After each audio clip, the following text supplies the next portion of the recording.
Actor Salman Khan அவர்கள் நடிச்சு ரீசெண்டா தியேட்டர்ல வெளிவந்த டைகர் 3 ஸ்பை யூனிவர்ஸ் அப்படின்ற மாதிரி ஒரு யூனிவர்ஸ பாலிவுட்ல கிரியேட் பண்ணியிருக்காங்க.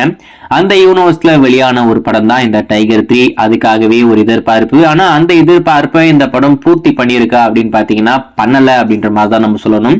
ஏன்னா இந்த படத்துக்கு ஒரு மிகப்பெரிய எக்ஸ்பெக்டேஷன் வேர்ல்டு வைடு இருந்தது. 1000 கோடி ரூபாய் வசூல் வரும் அப்படின்ற மாதிரி எதிர்பார்த்தாங்க. ஆனா 400 கோடி ரூபாய் கலெக்ட் பண்றதுக்குள்ளேயே இந்த படம் போதும் ஆயிடுச்சு. அந்த அளவுக்கு மோசமான நிலைமைக்கு போன ஒரு படம் தான் இந்த டைகர் 3. இந்த திரைப்படம் எப்போ ஓடிடில வரும் அப்படின்றது உங்க எல்லாருக்கும் இருக்கிற ஒரு பெரிய எதிர்பார்ப்பு. இந்த படத்துடைய டிஜிட்டல் ரைட்ஸ் நம்ம அமேசான் பிரைம் அப்படின்றது நம்ம எல்லாருக்கும் தெரிஞ்ச விஷயம் தான். நம்ம அமேசான் பிரைம் இந்த ஸ்பை யூனிவர்ஸ்ல வரக்கூடிய எந்த ஒரு படமா இருந்தாலும் அது அமேசான் பிரைம்ல தான் வரும். அதாவது அந்த ஸ்பை யூனிவர்ஸே நம்ம அமேசான் பிரைம் வாங்கிட்டாங்க. இதுக்கடுத்து இந்த யூனிவர்ஸ்ல வரக்கூடிய எல்லா படமும் நம்மளுக்கு அமேசான் பிரைம்ல தான் வரப்போகுது. அதுல எந்த ஒரு மாற்றம் இல்லை. அதே மாதிரி இந்த டைகர் 3யும் அமேசான் பிரைம்ல தான் வரப்போகுது. ரீசெண்டா ஒரு தகவல் ஜனவரி 7ஆம் தேதி, அதாவது நாளைக்கு இந்த படம் ஸ்டீம் ஆக போகுது அப்படின்ற மாதிரி ஒரு அப்டேட் வந்திருக்கு.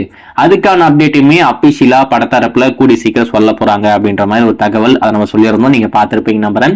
அந்த தகவல் சொல்லும் போது நான் சொல்லியிருந்தேன், நமக்கு வந்திருந்த தகவல் படி ஜனவரி 12ஆம் தேதி தான் இந்த படம் அமேசான் பிரைம்ல வரப்போகுது. ஆனா இப்போதைக்கு புதிய தகவலா ஜனவரி 7 அப்படின்ற மாதிரி சொல்றாங்க.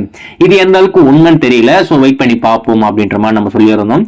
இப்போ அபிஷியலாவும் அனௌன்ஸ் பண்ணி முடிச்சிட்டாங்க. ஆனா டேட் எதுவுமே சொல்லவே இல்லை. இப்பதான் அமேசான் பிரைம் தரப்புல டைகர் 3 கமிங் ஜூன் அப்படின்ற மாதிரி சொல்லியிருக்காங்க. அதுல குறிப்பா தமிழ், தெலுங்கு, ஹிந்தின்னு சொல்லிட்டு 3 லாங்குவேஜ்ல இப்போதைக்கு இந்த படத்தை ஸ்டீம் பண்ண போறாங்களாமா. நாளைக்கு ஸ்டீம் ஆக வேண்டியதுன்னா இப்போ அவங்க டேட் சொல்லியிருக்கலாம். ஸோ டேட் சொல்லல அப்படின்றதுனால நாளைக்கு இந்த படம் அமேசான் பிரைம்ல வர போறதில்ல. நமக்கு வந்து தகவல் படி ஜனவரி 12. ஸோ ஜனவரி 12 தான் இந்த படம் ஸ்டீம் ஆகும்னு நினைக்கிறேன். வெயிட் பண்ணி பார்ப்போம். இதுக்கடுத்து அமேசான் பிரைம் ஸ்டீம் ஆகக்கூடிய அபிஷியல் டேட் அனௌன்ஸ் பண்ணதுக்கு அப்புறம் கண்டிப்பா அப்டேட் பண்றேன். இப்போதைக்கு 3 லாங்குவேஜ்ல டைகர் 3 கமிங் சூன் அப்படின்ற மாதிரி சொல்லியிருக்காங்க. வெயிட் பண்ணி பார்ப்போம்.